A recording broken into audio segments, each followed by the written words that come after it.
She's coming back shortly. We'll start it off.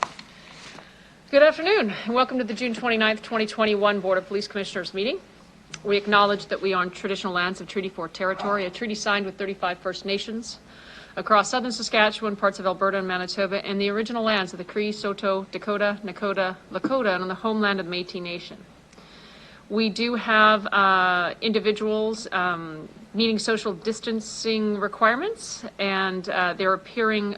Some members of the board and some members of administration are attending the meeting today through video conferencing, and I'd like to remind those members, ensure your video camera and microphones are turned off. If a member of the board wishes to speak, use the raised hand function to be placed on the speaking queue. And when speaking, please remember to unmute your microphone and enable your video camera. Now I will move on to approval of the public agenda. Can I have someone make a motion to approve the public agenda? Thank you, Commissioner Yee. Any opposed? Seeing none, carried. Can I have someone make a motion to approve the minutes from the meeting held on May 25th, 2021? Thank you. Commissioner Bither, any opposed? Oh, I guess I'll ask, any errors or omissions? Seeing none, I call the question. Anyone opposed? Carried. Our first report is P02122, the Target Retirement Income Plan for the Regina Police Service 2020 Annual Report. Colin Lowenberger and Jane Markowicz from Mobius Benefit Administrators, Inc. are on hand. Mr. Lowenberger, could you please introduce the annual report? Thank you. So before we're presenting the annual report for the Target Retirement Income Plan for the Regina Police Service. The report went earlier this month to the Plan Partners Committee for their approval, and they've now approved it, and they've asked us to present it to the Board of Police Commissioners. I'm going to leave Janie Markowicz to run you through the report, but I will be available for questions afterwards. Okay, thanks, Colin. So on pages 4 and 5 of the annual report, I think that's on probably pages 10 and 11 of your PDF. You'll see that we have a summary of the information provided in the report. So I'll just start there. So at the end of 2020, the plan had net assets available for benefits of 91.3 million. So that's up 24 million from 2019. 2019 was at 66.9 million. In 2020, 45% of the inflows into the plan came from contributions and 55% came from investment returns. For the outflows, 54% were for pension benefits and refunds, and the remainder, 46%, were for administrative expenses. The obligations increased in 2020 to 70.9 million. And the surplus also increased in 2020 to 20.4 million. So that's up 6.4 million from last year. Funded status also increased, and it's up to 128.7%. In 2019, this was at 126%. The plan expenses are summarized in the donut chart on the first page of the summary. Investment management fees and admin expenses make up most of those costs at about 85%. There are also custodial and performance fees, legal services, actuarial services, and audit services. The overall return for 2020 was very strong at 19.7%. This compares to 21.1% in 2019. So 2020 returns included very strong returns from global equities, fixed income, and private equities. COVID did have an impact on the markets, but overall, the plan did well. The plan's assets are invested across several asset classes and with multiple investment managers to reduce overall risk to the plan. Looking now at the members' information on the next page. So total members increased by 28 in 2020 to 676 total members at the end of the year. Active members increased by 11 to 609. So the plan saw 29 new entrants and 18 exits from the plan. There was a similar increase last year in 2019 of 11 overall. There were 48 retirees and survivors at the end of the year. And the active to retired ratio at the end of 2020 was 12.7 to 1. So the member web portal is a secure and cost-effective tool available for members to allow active members to access and view their annual statements, plan information. Also provides the ability to execute an unlimited number of pension projections.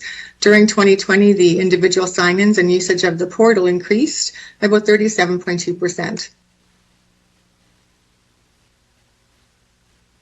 The TRIP plan is a target benefit plan. So this is a hybrid between a defined benefit plan and a defined contribution plan. So like a defined benefit plan, benefits are based on a formula that takes into account the member's earnings and length of service.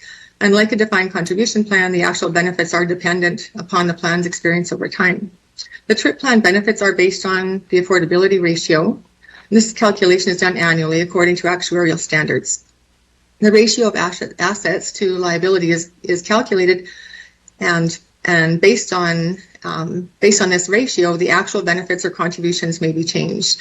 At December 31st, 2020, the ratio was 124.1%, and this remains in the sustainability zone. So there are 3 zones. There's a benefit enhancement zone, and this is when the ratio is over 150%. There's a benefit sustainability zone, which is when it's between 150 and 110%, and a benefits reduction zone at less than 10%, 110%. So for 2020, benefits and contributions continue unchanged. Also included in the annual report are the audited financial statements, along with the independent auditor's report. The auditors issued an unqualified report for 2020, and that's included as well. And that concludes an overview of the annual report for 2020, but happy to take questions, and Colin, as he said, is here as well for questions. Thank you very much to Colin and Jeannie. Any questions from the Commission?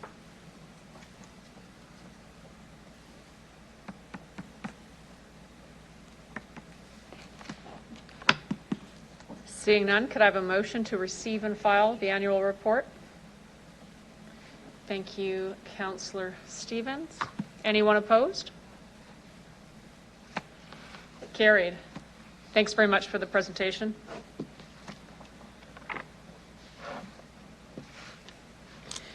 We'll now consider PO 21-23, the Regina Police Pension Plan 2020 Annual Report. Colin and Janie will be back from Mobius Benefits. They're still on hand. Could you please, Mr. Lowenberger, could you please introduce the report? Thank you. So this plan is slightly different. This often is referred to as the old plan, and the requirement under this plan is that the Board of Police Commissioners receives the report directly from the Administrative Board. So we're here to present that to you. I think the thing to keep in mind with this plan is that this plan is closed to new service. So anybody that joins the Regina Police Service today is not enrolled in this plan, but anybody who was enrolled or who was an employee prior to 2014 is in this plan as well as TRIP.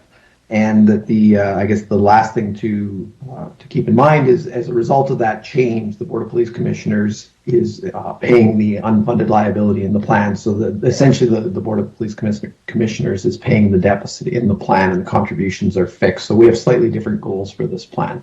And I'll leave it to Janie to run you through the results for this year. Okay, thank you. Okay, so again, a similar presentation, we have a summary in the annual report, and I'll start there. So at the end of 2020, this plan had net assets available for benefits of 357.7 million, and this was up about 23.3 million from 2019. Pension obligations increased in 2020 to 394.2 million. The deficit decreased in 2020 by 2 million, and funded status increased slightly to 90.7 million. Plan expenses are again summarized in the donut chart. Similar to the TRIP plan, the investment management fees and admin expenses are the bigger chunks, making up about 85% of the total costs. And same with the TRIP plan, there are custodial performance fees, legal services, actuarial and audit services costs. The overall plan return for 2020 was good at 11.4%. 2020 returns included very strong returns from fixed income. And again, COVID did have an impact on the markets, but the plan did well. This plan's assets are also invested across several asset classes with multiple investment managers to reduce overall risk to the plan. The number of total members in this plan was 987 at the end of the year. This is down slightly from 2019, a decrease of 6 over the year. There were 458 active members at the end of the year, a decrease of 14. There was a similar decrease in 2019 of 12. And at the end of 2020, there were 501 retirees and survivors. The 2020 active to retire ratio was 0.91 to 1. So this is down slightly from last year, which was 0.95 to 1.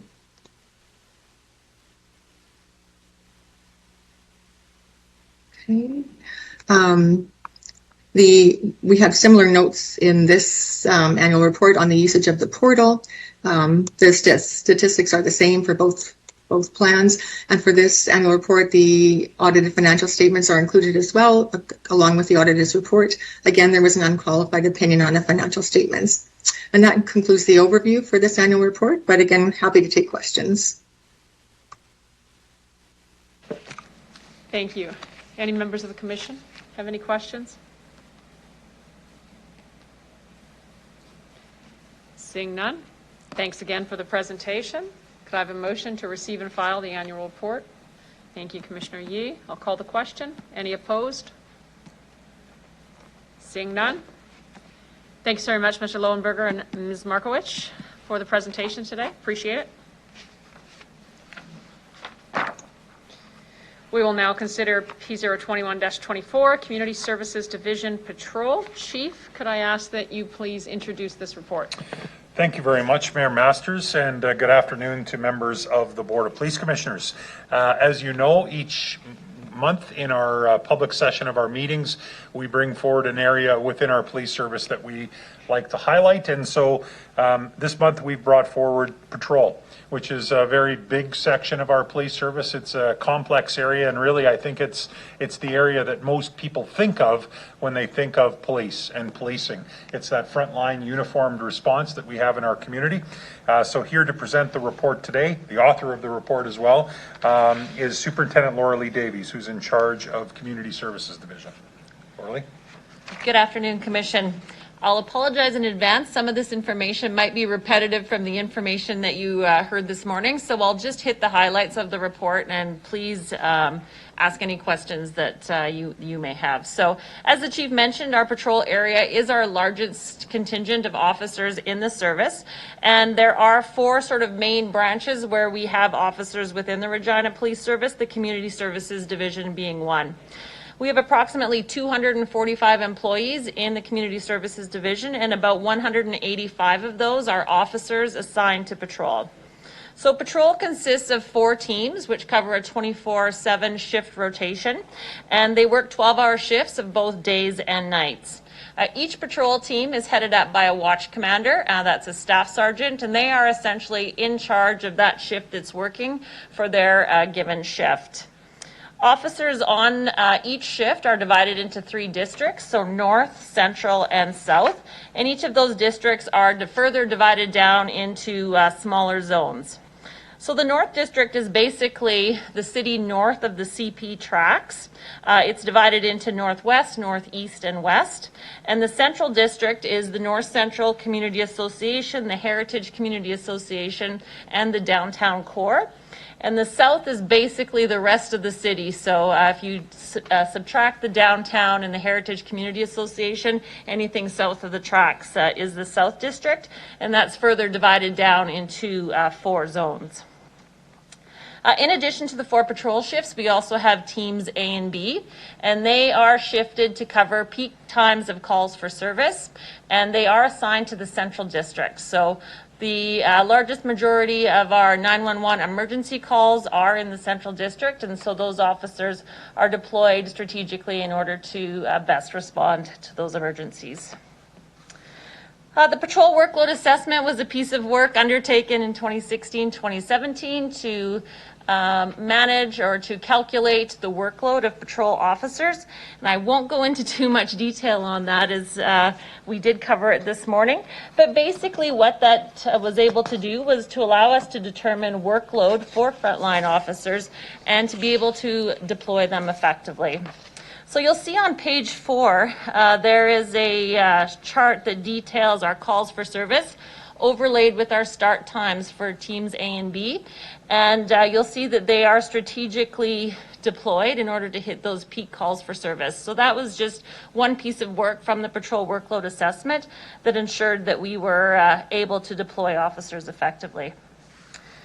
There are sort of 3 pieces of, work that patrol officers are engaged in. So there's the answering of the calls for service.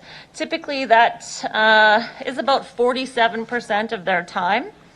There's also admin time, so we think of that as things that take officers away from responding to frontline calls, so court, meetings, paperwork, report writing. And then we have proactive time. So that's really the key piece of the pie where we want officers to be visible in the community, engaging with citizens, have undirected times so that they can have good community interactions, maybe involve in problem solving for things that they've engaged in. And we typically find that about 36%, but it's really dependent on the time of day. So officers early in the morning have lots of undirected time, not so much in the evenings when the calls for service typically pick up. You'll see on the bottom of page 5, we've highlighted the top 5 call types by volume. So assist citizen is number 1, and that's sort of a catch-all for somebody has called us, they need police help, we're not exactly sure what that is, that's an assist citizen. And then we have an unwanted guest, suspicious persons, intoxicated persons, and alarm calls. And alarm calls, we've really done a lot of work to manage that. 99% of the alarms that officers attend to are false, and so Ms. Liz Nguyen and her communications team have done a great job in putting some further enhancements in place so that we can determine whether or not we need to respond to those calls, and it's been very effective. I think if we went back about 5 years, our alarm calls would have been our number 1 call for service. And on page 6, page 6, figure 6, are the top calls for at-scene time. So that's the length of time it takes for an officer to deal with the call, and that is just based on 2020 numbers. And so we'll see that sudden deaths, sexual assaults, mental health type calls do take a lot of time as officers want to ensure that we are conducting full investigations.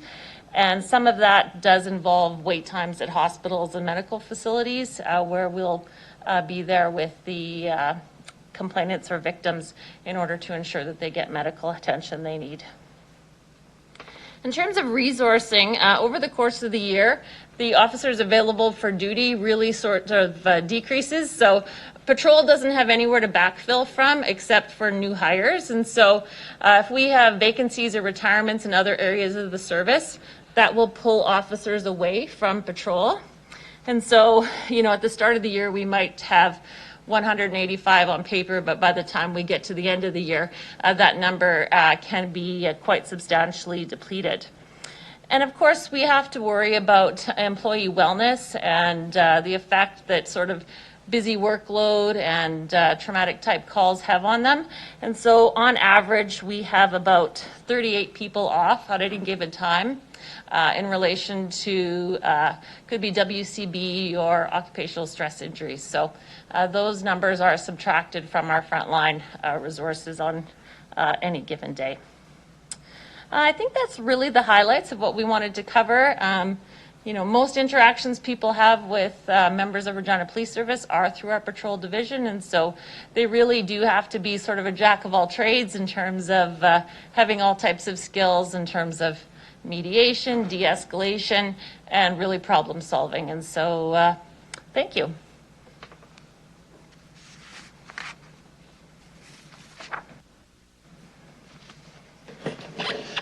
Thanks, Superintendent Davies.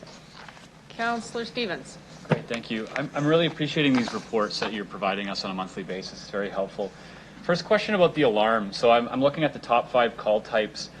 How do you differentiate between the priorities if it's an automated system? So, you know, you have 338 priority 1 alarms. That's the most urgent or emergency-based call. How do you know what they are if it's an automated system? I'll turn that over to Liz to answer if that's okay. Yes, I can answer this question. So there are different types of alarms that come in, and panic alarm and duress alarms are included in that number as well. So those would be a priority 1 if we were to get that from a store or from a residence. For most other alarms, they would fall under as a priority 2, so something in progress. And there are some alarm calls that we will downgrade to a priority 3, and that would be if the homeowner says, I have video on my camera, I don't see anything, but I wouldn't mind if you go check. We would downgrade that priority. Okay, thank you. My second question regarding the unwanted guest line item here, is that kind of a general description, or is that in accordance with the unwanted guest program and the Trespassing Act changes? That would be a general description. So anytime somebody calls us saying, you know, there's somebody in my house that isn't welcome here, I would like them to leave. Or it could be a business saying there's somebody here, you know, causing problems. Maybe they're intoxicated, I'm not sure. But yeah, it really is sort of a catch-all for that, and it's not specific to trespass at all. Okay, thank you. Councillor Bresciani. Thank you very much. Thank you for the report. It's very, very helpful. Back to the amount of officers that are in the different areas. So can I just ask, how do we know that we have enough officers in certain areas? And I'll give an example, the Southeast, the growth that's been there. How is that monitored? And you know, again, to know that there are enough officers to look after, I mean, all of the Southeast, because there's the South, period, in growth. How is that being looked at for future steps? Through you, Madam Mayor. For sure, absolutely, good question. So typically in what we have done in the past and what we do currently is we sort of assign on each shift an equal number of officers in each of the 3 districts. Obviously in the south, because there's sort of 4 subdivisions, that sort of spreads them out a little bit thinner. And so that's part of one of the things that we're doing with the Boundary Review Project is really to evaluate the workload, calls for service, follow-up investigations, and to determine if we need to adjust those boundaries at all. But at any given time, obviously, if there is an emergency, we will pull officers, you know, not just South officers, to attend a call to make sure that we get to those calls in a really timely fashion. But it is sort of tricky in terms of, you know, determining workload. Lots of the work that would happen in South and North District, for instance, might be follow-up investigations that officers receive that have been reported online or over the telephone. And so that adds to their caseload of things that they're expected to do in addition to going to calls for service, 911 calls, what have you. And so we typically do find that the officers in the North and South carry a heavier caseload as opposed to sort of responding to those 911 calls. So it really is a bit of a balance. And amongst any shift, the watch commander is really in charge of that resourcing. So for instance, if they had a number of officers in the South, let's say they had to isolate because of COVID, for instance, we could take some of those north or central officers and assign them to the south for that shift or that block, just to ensure that we do have adequate coverage. But I think what we hear oftentimes from citizens through our community perception surveys is what they are wanting is more visibility of police in those areas. And so, you know, I would like to say that we are adequately staffed in those areas, but I couldn't be confident to say that in terms of what the community might want in terms of police visibility and perception of safety. Yeah, great. Can I just add just to that? You know, it's an interesting thing as well, because I think it was last month we had the district reports, so we had everybody report on the, and you'll notice that, you know, the South District makes up 28.5% of the overall crime reported. The Central District was 33 point whatever. Like, they were all actually fairly proportionately equal. However, geographically, there's a big difference between the South and Central, for example. And so the ability for cars to drive every street and be seen in the Central District is a lot different in the South. Even though the proportion of reported crime might be similar, the geographic area is much bigger, and that's only seeming to be expanding. And so that's a bit of a delicate balance as well. So when Laura Lee talks about the boundary review, we're trying to take into consideration the work that we do in that area, the types of calls that we have, the population of the area, the geography of the area, to see if we can find ways, maybe we need to move some boundaries so that we, again, are distributing our resources accordingly. Yeah, good. Thank you, that's all I have. Any other questions from the commission?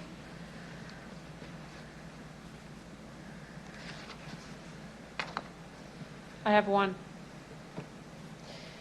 You have, in terms of the type of top calls by scene in 2020, you have sexual assault and sexual assault domestic. Can you tell me what the difference is?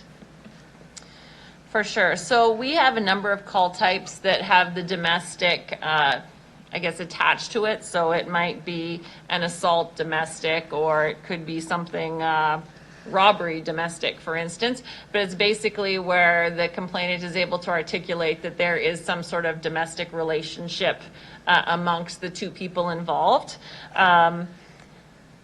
You know, by the nature of sexual assault, you would think that most of them would be domestic related, but there are certain instances where there is no prior relationship between the two people involved that would be classified just as a domestic. So it's really sort of that prior relationship, you know, is it partners, spouse, what, you know, boyfriend, girlfriend, that would flag that domestic attachment to the call type. So in terms of type of crime, if you were categorized sexual assault just as sexual assault, regardless of the parties being known to each other, it's the predominant crime? So I would, yes, for sure. And the domestic flag is really for us sort of more of a measurement piece, so that at the end of the day, anything that's been flagged domestic, we have a really good count of what that looks like in our community. So a domestic sexual assault, a domestic assault, could be a domestic theft, in fact, really pulls into that bigger piece of a domestic. I mean, it's still obviously a sexual assault. Yeah, and it's just sort of a further breakdown that we would have. But obviously, when you add those two categories together, it would make our highest call type would be sexual assaults for on-scene time. And I really think that that speaks to the care that we've taken over the last number of years to ensure that we're doing very thorough investigations and providing excellent customer service to survivors of sexual assault. Just for clarification, so that chart is really measuring the time we're on scene. So it's, I wouldn't say sexual assaults are our most common call, but they are the ones that take a lot of our time. Perfect. Thank you for that clarification. Seeing no further questions from the board, could I have a motion to receive and file the report? Thank you, Councillor Bresciani. Any opposed? Carried. We'll now consider report P021-25, monthly crime statistics for May 2021. Chief, could you go ahead? Yes, thank you. So this is our crime stat update for up to and including the end of May of 2021. And again, we'll break it down, crimes against property and crimes against the person. In crimes against property, we are still seeing a decrease over last year of 15.1%. What you will notice, and something that we're watching closely, is last year we saw the crime stats, as COVID hit and things shut down, we saw crime stats going down. So while we are still seeing a decrease over last year, we're seeing that decrease become less of a difference between last year. So what I'm saying is, as the world is starting to open up, we are experiencing some increases in crime. So my point is, last month, I can't remember the number, but I think it was around 20 or in the 20% range that we were down from last year. Now we're down 15% from last year. So this is something, as I've said before, Deputy Chief Dean Ray has daily meetings that really look at closely at trends and what we're seeing happening in our community so that we're responsive to that. But we are seeing, as the world opens up again, typically we see an increase in certain types of crime when the warm weather comes and summer months happen. But we're extra vigilant to it this year, given the fact that the world is starting to open up. Nonetheless, we are still seeing this decrease, 15.1% overall. Theft of auto rates, however, have increased, and we're actually 3.7% higher than we were at this time last year. So our stolen auto numbers are up a little bit. Last year they were down significantly. So, I think if we were to look at the 5-year comparison, we're still not in a bad space, but again, they are up marginally. Our crimes against the person are still showing a decrease. We're 4.9% down from last year. And as I usually do, I'll highlight that that's 57 less incidents from last year, and that's 57 less victimizations, serious victimizations, when we're talking about crimes against the person. So overall, when you put the two together, we're showing a 12.9% decrease over where we were at this time last year. On the monthly statistical extract, I'll just draw your attention to a couple of areas. We've got significant decreases in some of our sex crime categories. We're 31.5% down there. Our robberies are trending downwards, 21.1% over where we were last year, which is very positive. On the challenging side of things, under property, you'll notice our arson cases are 48.7% up from last year. The arson numbers aren't usually large numbers, but we did have a rash of them. We've already laid some charges and held 1 or 2 offenders accountable for a large number of them, but that is part of the spike and the increase that we're seeing. And as I mentioned, our theft of motor vehicle category is showing a slight increase right now of just about 3%. If I flip through the community crime reports to the 2 templates that are at the back of the stat package, the first one is drug overdoses in Regina. Deputy Chief Dean Ray talked about this morning when he talked a bit about the pressures that we've been facing. You'll see there our occurrences in the city are 648 year to date. We've attended 127 of them, and we've administered Narcan successfully 13 times. We have supported a couple of urgent needs public health sites in the city, and 2 of them have been granted that status and are up and running, working on harm reduction. And Dean also talked this morning about the Provincial Drug Task Force that he and I sit on, a couple of different committees. The community outreach and consultation is going to be happening through the summer. In fact, in August, they're going to be starting this up, which means in the city of Regina, they are going to be looking to speaking to people that have lived experience in the drug world, people that are family members of loved ones who suffer with some sort of either addiction or substance use disorder. And they're going to great lengths to make it accessible. It's not like they're saying, we're only going to be in one location or you've got to have the means to log on virtually. They are really trying to meet the communities out in the community so that they can do real good consultation. And ultimately, this group is tasked with finding ways that we can lessen the gaps and find better ways to support support people who suffer with an addiction. So we're proud to be part of that work, and there will be more information on that coming up. The last two dashboards, I won't go into great detail, but again, it gives you the breakdown by month, and then on the one side, it also gives you the daily average in terms of traffic stops, domestic conflict, missing people, suicides, and drug seizures. There's also the breakdown of COVID calls towards the bottom of the one page as well. So that's the stats update for the month of May, and I'm happy to answer any questions that you might have. Commissioner Thompson. Yeah, I just have one question. Where do you categorize human trafficking? Is that identified anywhere in reports?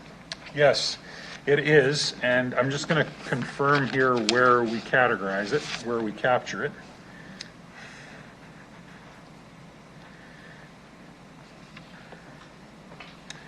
So we have, there's a couple of areas in our stats where they kind of have catch-all phrases. One of them is sex, crime, other.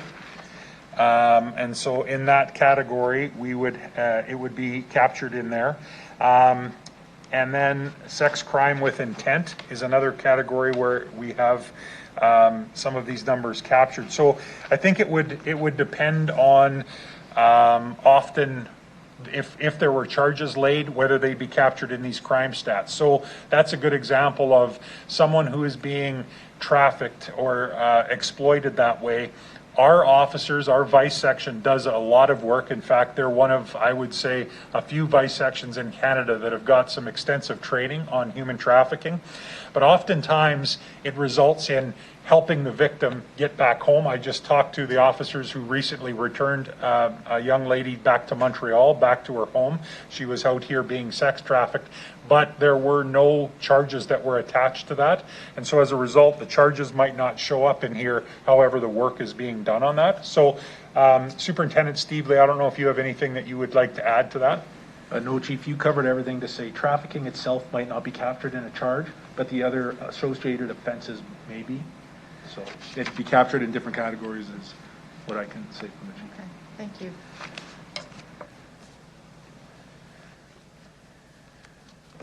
Seeing no other questions, I'll just ask one. Do you have a message for the community about auto thefts? I think depending on the time of year, the challenge with cars and stolen vehicles can be different. And obviously wintertime, we talk about people leaving their vehicles running with the keys in it, wanting to warm up their vehicles. In the summer months, it's really more about stopping to someone's house for a visit or being out and about, and just more vehicles on the roadway and leaving vehicles unlocked. Not all vehicles that are stolen because the keys were left in them. Obviously, sometimes they're stolen by other means. People are cheating the ignition in a way that they can steal the vehicle. But it's really about taking away the opportunity. And so even something as simple as locking your vehicle doors will be a deterrent, because if they're trying to they're looking for an opportunity to steal a car, they're going to look for an easy target. So if they don't have to smash a window, that becomes an easy target to get in that vehicle. It's an extra bonus if there's keys left in it or if there's valuables left in the vehicle. So it does come down to those common sense types of things that we encourage the public to protect themselves. Thanks. I just thought you could do a public service announcement while you were here. Commissioner Bither, you wanted to add something on? Chief, looking at the overdose data for 2021, my question is twofold. One is it the right conclusion that these numbers are going down based on January to May data? It's on page 105 of your report. The second thing is, can you maybe elaborate the difference between when it says police did not attend and attended? Sure. So I don't think we can say the numbers are going down. Last year's drug overdose number was roughly 1,200, just over 1,200 that were reported to emergency services. This is a report till the end of May, so it's not even the first 6 months of the year, and we're at 648.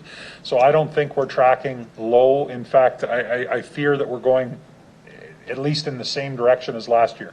That being said, we do have a couple of harm reduction sites that are just opening in the city, and there's a lot of concentrated effort to try and find ways to prevent these overdoses from happening. So I'm hoping that we're going to see a lower number at the end of the year.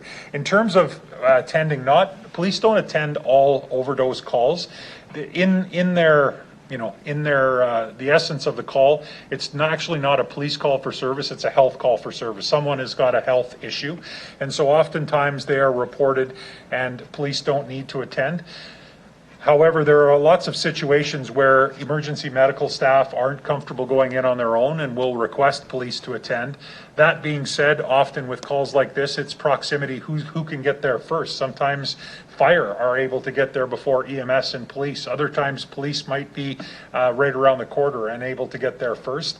But our focus is to get EMS into these calls, because EMS are the ones that are equipped to not only do some life-saving techniques at the offer that kind of safety at the scene, but also obviously transport them to a medical facility if they need to go there as well. So police don't go to all drug overdoses. However, sometimes we are requested, or other times we might just attend.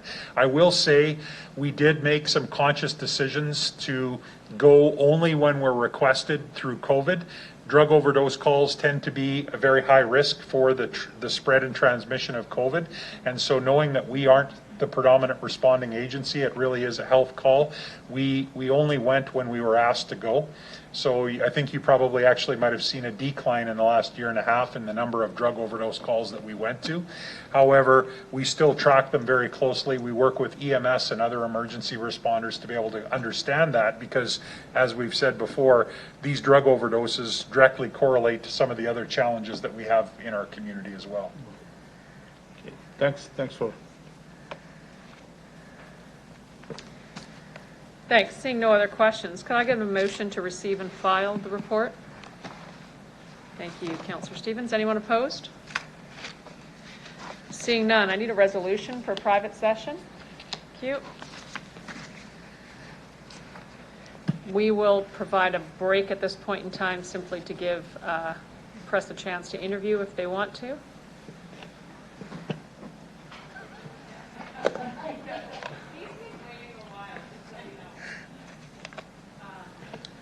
Don't take this the wrong way, but let's give Chief 15 minutes. I was going to say 10 at 15, but 15 was really 15, Chief.